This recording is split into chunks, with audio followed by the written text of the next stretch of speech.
continuous kind of sibling rivalry because of the just Jollof Wars. Come on, talk about the Jollof Wars, man. I mean, I'm Ghanaian Jollof all day. We keep telling you to stop speaking. I keep telling you to stop speaking with the familiarity. So there are people who still have no clue what you're talking about. So they sell jollof rice mix in Whole Foods. So I will tell you now. I don't think that's a thing anymore.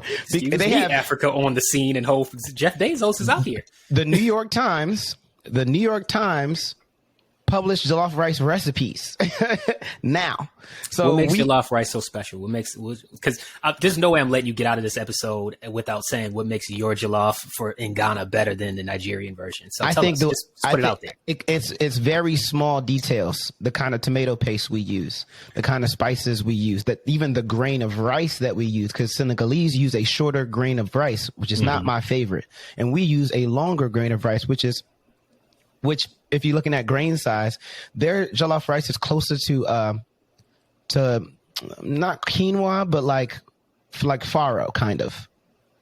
Those are way different in the grain sizes. Farro and quinoa are very different grains. All right, so y'all, I know you did not think that you would get this culinary exegesis today of jollof rice. We're giving you everything today. And the grains. But rices are actually really important across the diaspora and across many communities, not just the African diaspora. Yes. But like this is really important when you talk about it, and then even thinking about when I was so we didn't do a full recap of what we did over the last week and why we took off, but I went to the National Museum of African American Heritage and Culture last week, and they had an exhibit about the rice fields of South Carolina and how that was so important to the Geechee culture and Gullah and all of that is just African slaves, right? So rice is really important to our community and our people across the globe. It is. You think about us, you think about the Latinx community, you're going to get rice. Asian, that's what I'm saying.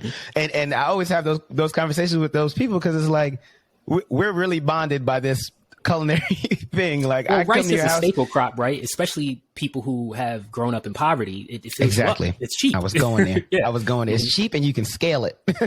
So, that portion of it is good. Man, what was the rice pot like in your house growing up? Because conversely, we actually did not. So again, I am half Jamaican, but I did not grow up with my Jamaican father, folks. So I didn't eat a lot. My mom doesn't actually like rice. So I only ate rice when I went to South Carolina or when I was getting takeout, eating rice and peas. So what was the rice pot like in your house growing up? I mean, we had various rice pots. Like it was a big joint though, right? Because 7 people in that house. Yes, there's a lot of people in that house. And even then, like even my bonus dad, he always has rice in the house. So we had 2 rice cookers.